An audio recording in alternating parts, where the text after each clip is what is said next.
kualitas dari liga. Menurut gue liga adalah bagaimana nanti pemain-pemain Indonesia, salah satunya pembinaan usia muda,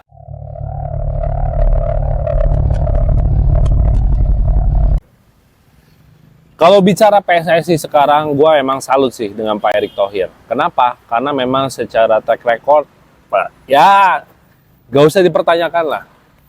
Pak Erick Thohir itu dia mantan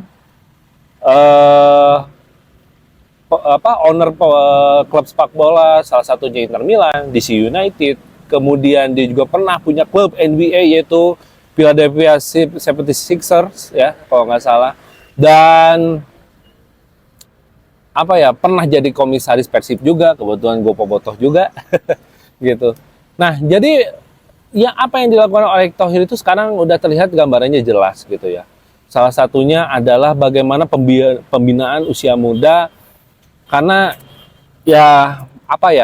dengan berkaca dari tahun-tahun sebelumnya, PSSI itu bukan fokus untuk pembinaan tapi fokus untuk hanya bisnis semata gitu loh.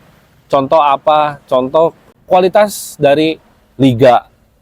Menurut gue liga seperti nggak punya blueprint gitu. Nggak punya bagaimana liga ini bisa menjadi wadah untuk wadah pembinaan juga. Ya terbukti kalau kita bicara soal mana yang berkembang untuk pemain Indonesia di liga, itu nggak ada. Krisis striker itu udah pasti. Krisis back itu udah pasti. Ya rata-rata striker sama back kan di bawahnya pemain asing lagi.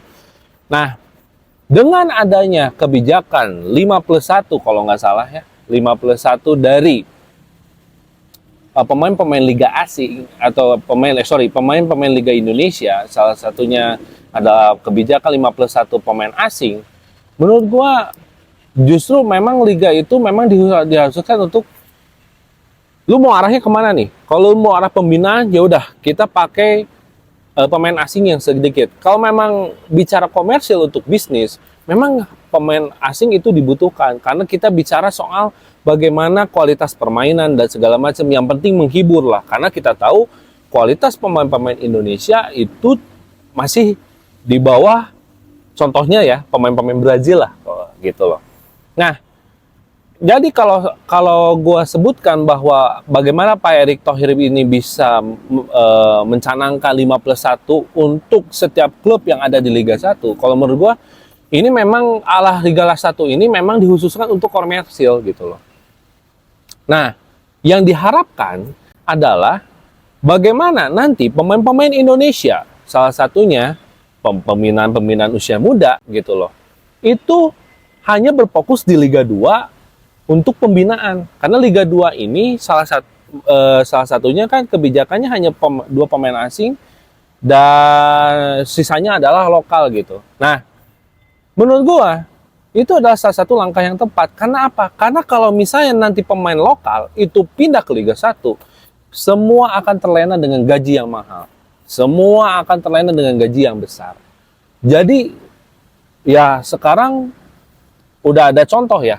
Asnawi Mangko Alam itu main di Korea, dan kemarin juga Pratama Arhan main di Jepang, terus sekarang pindah ke Korea.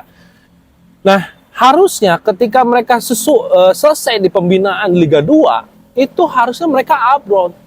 Abroad kemana? Abroad ke liga-liga yang di atas kita. Kenapa? Karena kita bicara bekal pengalaman. Kalau hanya main di Liga 1, ya ngapain? Cuma cari gaji, ya ngapain gitu loh. Sedangkan kita juga masih membangun blueprint gitu untuk sepak bola kita gitu loh. Yang penting fokusnya adalah bagaimana pemain-pemain usia muda setelah nanti mereka selesai di Liga 2, itu mereka bisa abroad, bisa bersaing di liga-liga yang top di Asia maupun di Eropa. Tapi gue lebih setuju Asia sih. Kenapa nggak Eropa? Karena Eropa itu bicara tentang cuaca, bicara tentang kultur, bicara tentang suhu juga gitu kan. Karena pasti berbeda lah. Kalau Asia kan biasanya nggak terlalu jauh gitu. Makanya kalau gua fokusnya adalah pemain-pemain pembinaan muda ini ini harus difokuskan untuk abroad. Kenapa? Itu bicara pengalaman dan itu untuk sepak bola kita supaya mereka belajar bagaimana negara-negara luar itu punya blueprintnya gitu dan supaya kita bisa pelajari itu sih.